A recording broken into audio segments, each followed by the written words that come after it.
Yeah, sure, why not? Hello, scarecrows and scaredy cats. My name is TBSkyne, and, what's the deal with Fiddlesticks? He's a very old champion. He has been with League of Legends since pretty much the very beginning. I believe he was actually a champion in the alpha of the game, and yet, in all that time, he has never really been a substantive part of the lore. He's never really had a lot of stories associated with him or any kind of visual updates. He's been gameplay balanced, but that's been more or less it. Since a lot of people have been asking about him, let's have a little chat about our favorite, weird walking scarecrow, Fiddlesticks. His lore, as it's presented right now, his biography on the Universe website, is what you see in front of you right now, and it goes like this. A ghastly living scarecrow, Fiddlesticks is an abomination who stalks the darkness, wielding a scythe and preying upon the unwary. Aided by a savage murder of crows, Fiddlesticks relishes terrorizing his victims before claiming their lives amid a flurry of feathers and blood-splattered beaks. So there's not a whole lot of anything there in terms of what his story is, and this is a placeholder story, which is something that a number of champions are still kind of stuck with after the major lore retcon that happened a few years ago, where the League of Legends itself was taken out of the game, because Fiddlesticks' origins used to be tied directly to the Magical Institute of War and the summoners that occupied it, who used to be a part of the lore in the actual video game. It went something like a overambitious summoner was trying to summon a champion from another dimension to fight for his region, Son. And kind of went wrong. And instead of summoning whatever the hell it was he was trying to summon, he summoned Fiddlesticks, who murdered him and then murdered everybody else who went near him.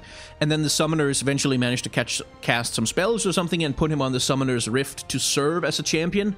But they also used him as an executioner, essentially. Like, they blocked off the place where he had been summoned, where he would just kind of stand and wait for people to come to him to get killed.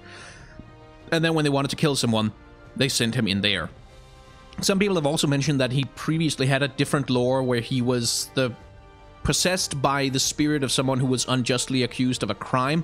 I couldn't really find that anywhere, but it wouldn't surprise me if that has been his lore, way back in the day. There is another lore even before this lore. There was an alpha lore, which deals with a witch who puts the souls of people into the body of a scarecrow and something like that.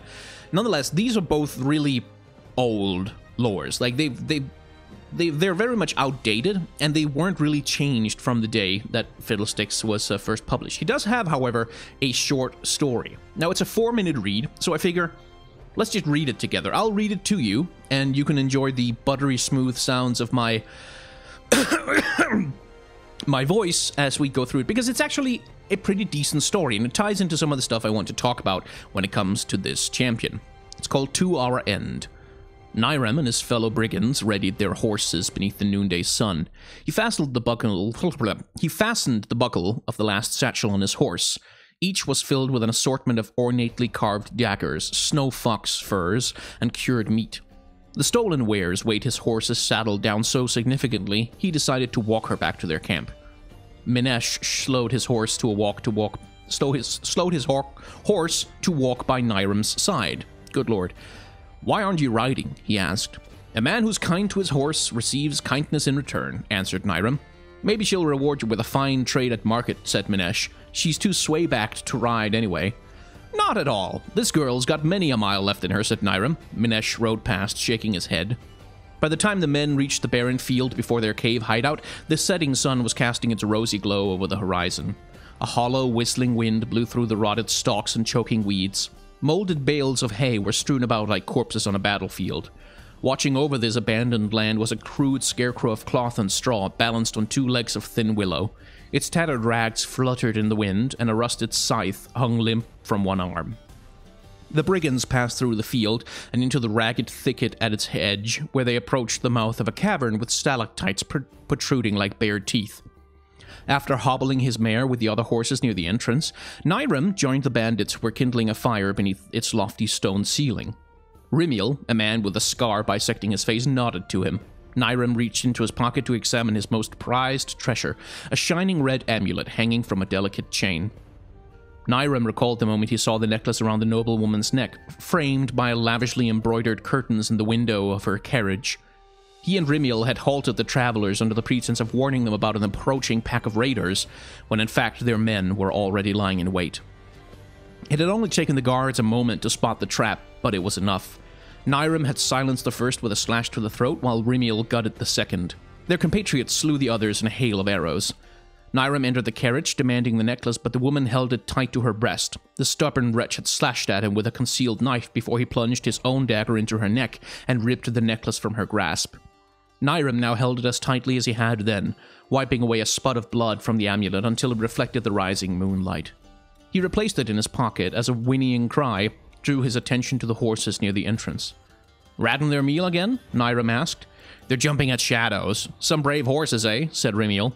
"Not shadows," said Minesh. "It was a ferocious bird, the great and fearsome crow." The men guffawed. Sure enough, a black-winged bird flew over the brigands in the cave, but as its cries echoed, a slow dread crept into Nyram's stomach. He watched the bird as it circled overhead. It wasn't searching for a place to roost. Silence fell upon the cave. Ear-splitting shrieks broke the quiet as hundreds of crows erupted into the cave in a cawing hurricane of snapping beaks and tearing claws. The men screamed as the birds pecked and clawed at their open skin. Ebon talons tore into Nyram's shoulder, drawing blood before he smashed the bird away. Nyram dropped to the ground, crawling on all fours to the mouth of the cavern. Outside, the crows shrouded the cloudless sky and smothered the hunter's moon. The cave amplified each sound tenfold, creating a cacophony of shrill shrieks and inhuman screams. He looked up to see Rimiel staggering forward with blood pouring from the ruined craters of his eyes. Nyram scrambled through the rough brush outside the cave. He would not die to a flock of birds. Just beyond the thicket, a maelstrom of crows flew around a figure at the edge of the field. The crude scarecrow stood with its arms spread wide, embracing the violent chaos of the storm. Its mouth was a ripped and jagged smile, and all around it was mayhem. Faces were torn open to reveal webs of tendons and teeth as crows ravaged throats. The scarecrow turned abruptly and stared straight at Nyram. Its eyes burned with wild green witch fire. Terrified, Nyram clambered to his feet, running through the thicket and into the bare field in a mad sprint. The creature followed, loping after him on its tall wooden legs with unnatural speed. The stench of rotted hay caught in Nyram's throat as he fled. Nyram glanced back and was horrified to see the scarecrow catching up. It sliced Nyram's legs from out under him before he reached the first hay bale. Blind with fear, Nyram screamed as he fell in a tangle of limbs. Heart pounding in his throat, he tried to stand up, but his ruined legs collapsed beneath him. He scrambled away on his hands and knees, desperate to escape the nightmarish creature behind him, but the scarecrow stepped on his back, pinning him to the ground. The monster reached down and pulled Nyram's head back to slice his neck, as if butchering a hog for a feast. Cold terror overwhelmed Nyram as the scarecrow loomed over him, bending so their faces were inches apart. Bile filled his mouth, and he gagged on the rank stench of a corrupt soul. "You crossed my field," said the scarecrow, its voice muffled as if it spoke through a mouthful of damp grave soil. "And all that grows here is mine." The murder of crows engulfed Nyram, talons bared and beaks wide. So this is actually one of the better pieces of fiction in League of Legends at all. First of all, it's very well written. I really don't have a lot of my usual nitpicking for it, and it's just... that's a really good execution of the basic idea of Fiddlesticks as this haunted, terrifying demon scarecrow that controls flocks of birds and just kills everything that comes into range of him. That's a really good execution of the basic idea. So the question we kind of have to answer here is, does his character design live up to it? Well, again, as with a lot of older champions, the newer splash arts that they have released paint us a rather nice picture of what the champion is supposed to be. This is a wonderful splash art that really plays up the terrifying nature of Fiddlesticks and sort of the haunted, disjointed scarecrow body he's supposed to have. He does look very frightening there. Then you look at his actual character model, and things are a little bit less impressive, shall we say. Fiddlesticks is an old character model. He hasn't really been changed since the days of the League of Legends Alpha. He's received some texture updates, I believe, but they haven't been what you might call substantial. So what are the components of his character design? Well, Fiddlesticks is primarily a magic-based champion. That is, he's a haunted, cursed scarecrow of some kind that uses crow magic in order to terrify and consume and kill his enemies, who can drain the life from people he gets in touch with. Like, that's sort of the basic thing of him. So the first thing that kind of stands out as a weird aspect of his character design is the fact that he wields a sickle. A sickle. This is not a scythe he's holding there. That's plainly a sickle and not a scythe. And the difference between those two is semantic, but nonetheless, I'm going to insist on that. Because he's not really a melee champion. He doesn't really do melee attacks, in the sense that it's not really part of who he is as a character. So from a character design perspective, seeing Fiddlesticks, it wouldn't be that hard for a person to get the mistaken impression that this is someone who likes to close into melee range and attack with physical attacks, which is very much not what Fiddlesticks is. So in terms of communicating his gameplay, you know, there's a little bit of a flaw there. There's also, it makes sense in terms of connecting him to farmland and being a scarecrow, to give him a sickle to hold in his hand that's associated with farming wheat and such, but the trouble with Fiddlesticks is that he doesn't look that much like a scarecrow, is the thing. Like, he looks like some kind of haunted Tim Burton version of a scarecrow, but he doesn't look like an actual scarecrow. And for me, the thing that makes a haunted scarecrow frightening is if most of the time, for all intents and purposes, it just looks like a normal scarecrow. Like a normal, perfectly ordinary scarecrow that you wouldn't really pay any closer attention to until it starts moving. Until, you know, its face splits apart into this demonic visage. Like, and that's the thing with Fiddlesticks, is that nothing about him really looks like a normal, not haunted scarecrow. This really, it doesn't look like something some happy farmer would build, because, I'm going to keep some crows away from my field, blah-de-da-de-da, I shall give him just ragged, weird, destroyed clothes and a weird red collar, and I shall tear his face apart and give him green eyes. Like, the design doesn't really include, and again, it's because he's really old, and there wasn't the technology available at the time to really do anything more creative with the character model. But in terms of if we are looking at imagining what a visual update for Fiddlesticks might look like while preserving his identity, I would place him in a situation where he's generally a lot closer to the stereotypical vision of a scarecrow. For instance, in his splash art, he has this noose around his neck. I would definitely not put that in the character model, because, again, putting a hangman's noose around his neck kind of destroys the illusion that it's a regular scarecrow that becomes terrifying. Then he's just a scarecrow who's terrifying all of the time. I do like the association with crows. Like, there's a wonderful distorted irony in having a scarecrow attract crows and use them to kill people with. That's a really good metaphor. And in terms of the lore, like, the concept of Fiddlesticks, as instead of being summoned from some kind of alternate dimension by summoners or whatever the case may be, that he is literally just a scarecrow who happens to be standing in a haunted field of some kind, where there is really there's no massive lore explanation for who he is. He's just a haunted scarecrow. And that's, again, something that makes him more scary. One of the things that makes ghost stories the least scary to me is when the author can't resist explaining the ghost, can't resist explaining the demon, like giving us a long story about exactly what happened and how their soul was taken by an evil entity and bound into it, because that kind of makes them explainable. Even if they're scary, they're still, oh, I know why this thing exists. But with Fiddlesticks, it's sort of the same thing as with Shaco. Like, he's been so undescribed for so long that the best way to go about it with him might be to leave him fairly undescribed. And with Fiddlesticks, I really like the idea that he is just a haunted scarecrow. Like, something bad maybe happened sometime. Some farmer died in his field and got eaten by crows or whatever the hell it might have been. But that doesn't really matter, because what he is a scarecrow who looks perfectly like a normal scarecrow, who isn't really terrifying until he moves, until all of a sudden he comes to life, until his face splits open and you get this horrifying sackcloth grin. And yeah, in terms of what I feel like I would add to him, like, take away a lot of the overt scariness of his design, the pointed, like the pointed sort of witch claw hands, and give him a bigger body. Like, give him a body that is more obviously stuffed with straw, that is kind of puffy and kind of bloated and a little bit weird looking. Not fat, but just kind of makes him look a little bit distorted and odd with more straw just poking out random places. Give him a proper shirt with sleeves that are also stuffed with straw. And then you can do all kinds of interesting things where once he starts moving, like his arms kind of extend out of the sleeves and become these long, terrifying skeleton hands almost, except made out of wood. Like, you can do stuff there.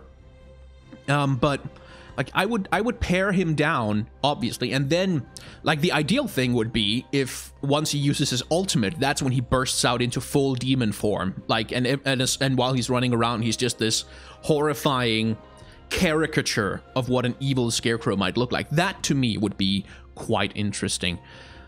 But as he is, like, Fiddlesticks is honestly one of the better character designs of League of Legends. He's honestly one of the better visual ideas of League of Legends, I have to say, because that's just the idea of a haunted evil scarecrow is, while not wholly original, is something it's a very unique idea in League, like, because other ghost characters in League, characters like Callista or indeed Hecarim, they tend to be more on the, like, Hecarim is sort of supposed to be a headless horseman kind of thing, but he's just like a war ghost from a wartime who does war things while being a ghost also, you know. And Yorick, who's not ghostly or horror themed anymore. It's like Fiddlesticks is one of the few champions that remains who is like really truly explicitly ghost story themed, horror themed. The other undead champions in League of Legends tend more towards the badass demon archetype, but Fiddlesticks isn't badass, he's just scary. And I like that. I really like that, and I hope they preserve that when they inevitably do his visual update. And I hope they preserve his weird walking style, because that's also one of the things. In terms of League of Legends had a very limited capacity back in the day. They really couldn't do that much with the character models that they made, because it all had to be able to run on toasters circa 2009.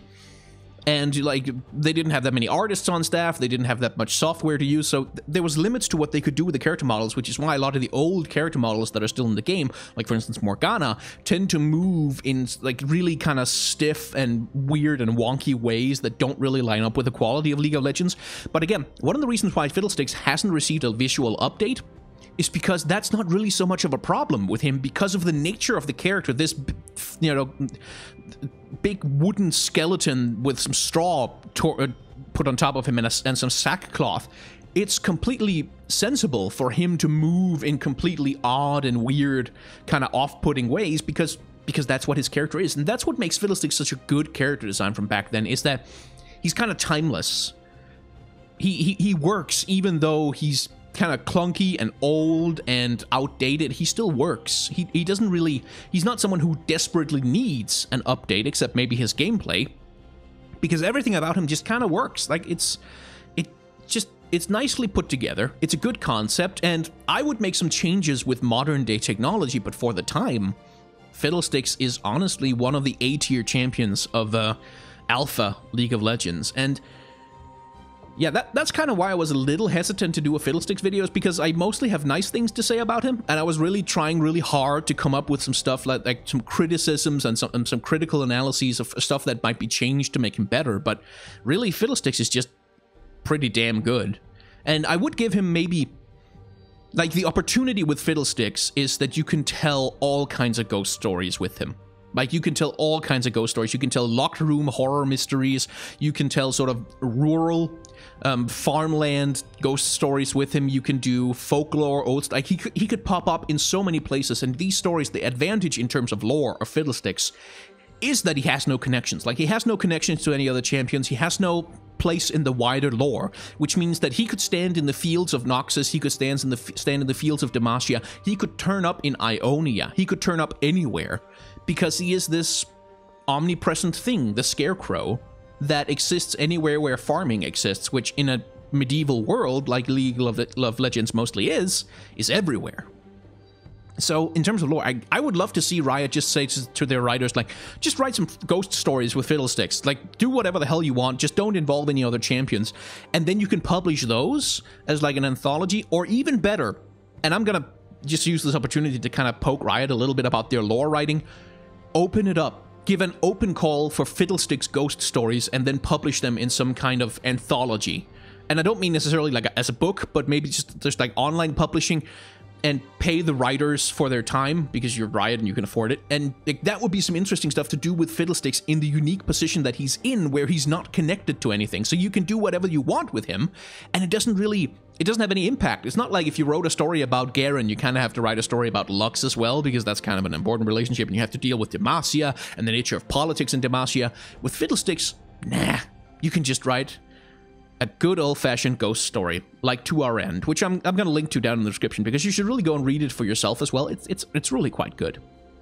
Anyway, I think that's about all I really have to say about Fiddlesticks. Now, if you liked this video, thank you very much for watching, and you can, if you are so inclined, go to patreon.com/castercomics. There's going to be a link in the description and on the screen in a minute, and support these videos with whatever you want. Like $1, that's more than plenty. That's like more than generous, and you get to vote on some future video topics that I might cover. At the moment, a video where I analyze Dark Souls boss character designs while also fighting them is pulling ahead quite nicely at currently sitting at, I think, 12 or 13 votes, but 11 in the image I've got on screen here. I've got one on the history of the Yordles as a race in League of Legends and what happened with them, and why their concept kind of went all over the place until now, where we still don't really know what they are, and one on the character design of the Metal Gears of Metal Gear, like the actual robots. Or you can do none of those things. That is completely cool as well. You can hit the subscribe button if you want to. You can like, and I mean, you can dislike.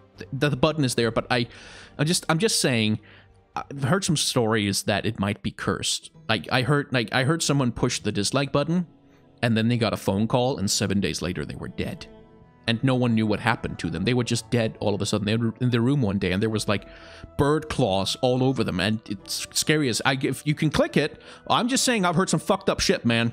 I'm just saying. Thank you very much for watching. I will see you in the very next video.